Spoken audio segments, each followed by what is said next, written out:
Hello, this is Ms. DB, and in this video we will go over how to do some of the problems from the Chapter 5 Section 2 assignment. This is on the circumcenter, the first part, which is when you make all of the perpendicular bisectors in a triangle. They will intersect at a point, and that point is called the circumcenter. And this theorem says that that point is going to be equidistant from all the vertices of the triangle. So AP is the same as BP is the same as CP. And we'll use that to find missing measurements in your triangle. So in our first example, our first problem here, oh, I see that this saved. I didn't want it to save. I'm going to start over. This is the second or third time I've tried to make this video, so there's stuff here, but I'll show you how I got this stuff. Okay, so first of all, the first thing that I did is I drew lines along the perpendicular bisectors so that I could more easily see which ones they were. So the red lines, or maybe they're orange there, are the perpendicular bisectors. They told us that HD, JD, and KD were all perpendicular bisectors. Now what does that mean? That's what I had labeled before. That means that HD is perpendicular to EF, and it's also perpendicular to FG, DJ is, and DK is perpendicular to EG. And because it's a bisector, that means that HF is congruent to HE. These are the same length. So HE, they don't ask us that, but HE would also be equal to 16 because this one's 16. And also FJ is congruent to GJ, so these would both be 15, and also EK is congruent to KG. And also, because of the theorem, it says that point D is going to be equidistant from all of the vertices. So that means that ED is congruent to FD, so that's also 19, and DG is also congruent to those other two. So these are all 19.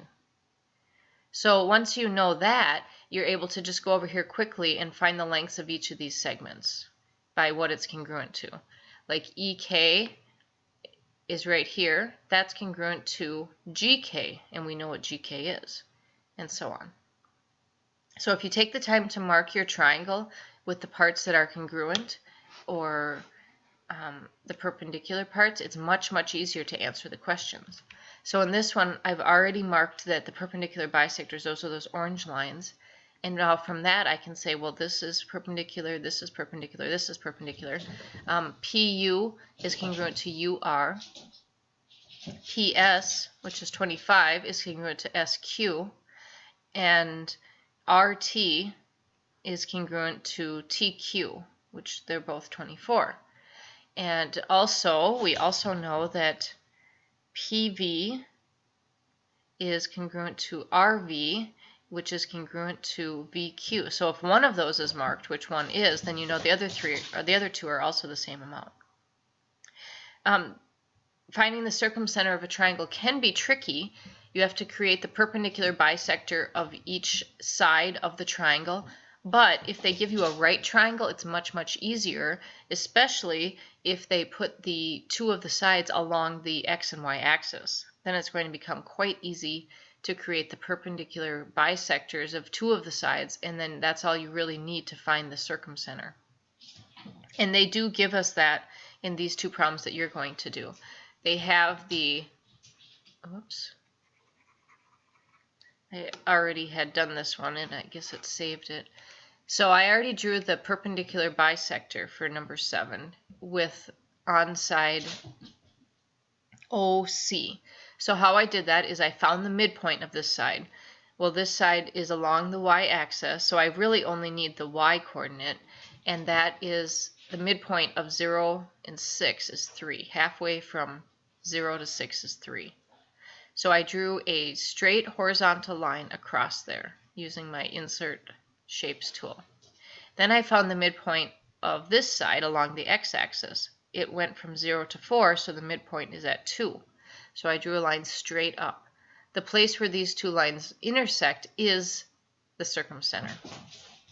When you do it for number 8, I already marked that the midpoint on this side is at 2.5. It's not at 2 or 3 because halfway between 0 and 5 is 2.5. And then you'll need to find the midpoint of the horizontal side along the x-axis and then draw 2 lines, and where they intersect is the circumcenter. Okay, then we have another theorem and another definition. This is incenter. The place where all of the angle bisectors meet. So if we bisected this angle, angle B, and bisected angle A, and bisected angle C, they will all meet at a point. And in this case, it's point P. That's called the incenter. And this theorem says that that point, that incenter, is also going to be equidistant from the sides of the triangle. And when you find the length from P to side AB, it has to be the perpendicular distance. And so on. For all of these, it's the perpendicular distance. So all of these 3 segments will be equal to each other because they're equidistant from the sides. The incenter is. And in your example problem, we'll just jump right to this one.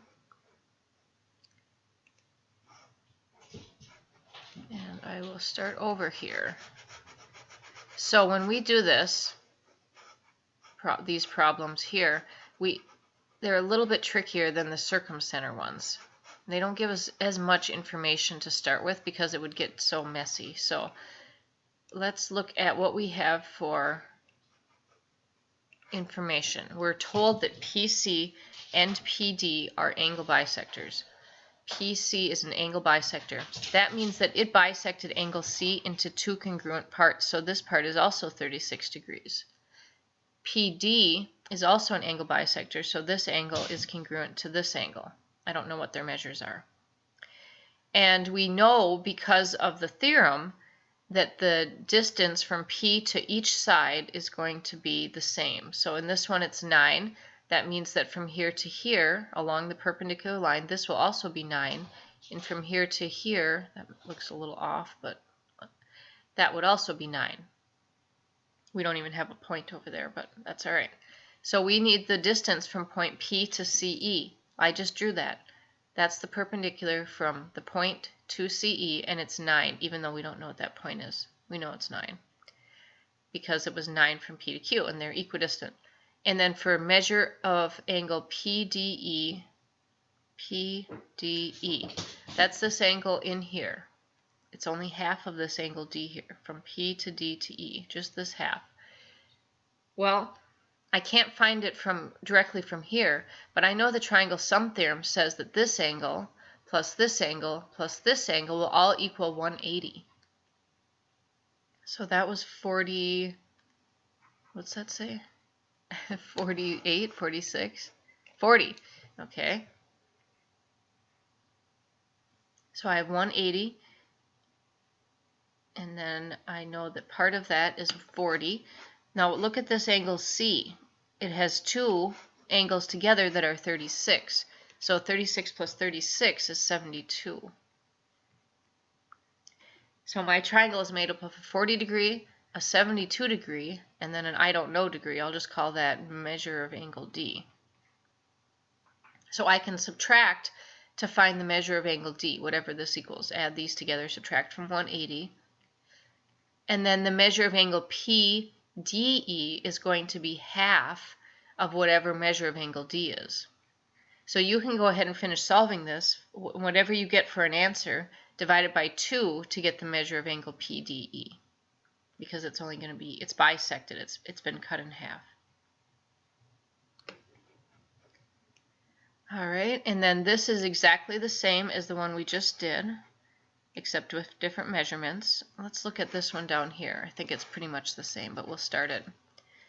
So let's again label what we know. We know that GJ and IJ are angle bisectors. So GJ and IJ have cut these 2 angles into 2 congruent parts. So the 23, that's what this angle would also be. This is 64.3. This is a length, 82.1. It's not an angle, and this measure is angle 26. So we know that from K to J, is 64.3. That means that from J to GH, right here, is going to be the same as that. It's the same as KJ. So whatever KJ is, that's what the distance from J to GH is as well. So that'll be your answer for 13. For 14, the angle of JK or JGK, that's this angle. Oh, that's going to be easy because it's half of angle G, and we already know the other half is 23. So this one's at 23. That was an easy one. All right, let's look at the last part. Ask us to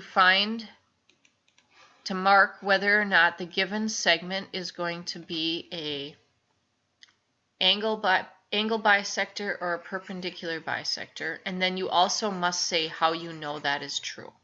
So the first one I did, AE is this line right here all the way through, and AE I marked as an angle bisector, and the reason I know that is because these two angles are marked congruent to each other. They're already marked congruent. The marks were there. So I know then that that is an angle bisector. Let's look at DG. Here's DG right here. All right, what is DG? Well, it's certainly not an angle bisector. Could it be a perpendicular bisector? If it's a perpendicular bisector, then it has to be perpendicular to AB, which it is, and it has to be bisecting AB, which means that DB has to be congruent to AD. It's both of those things. So it's going to be a perpendicular bisector, and the reason is because it is perpendicular to AB. That's the perpendicular part. And the bisector part is AD is marked congruent to BD. So these two segments are congruent, therefore it is a perpendicular bisector. It met both parts. Now there might be some on here that are neither of those things, and I marked that DR is neither. Let's look at DR and see why it's neither. So DR is right here. Now, it can't be an angle bisector because no angles have been bisected. It's just part of it's bisecting a segment. AD is congruent to BD, so it did bisect the segment, but it's not perpendicular to AB. So that's what I wrote for my reason is it's not perpendicular. Or you can spell it out. To AB. So make sure that you add the reasons on there why something is or isn't what you claim it to be. All right, thanks a lot and have a wonderful day.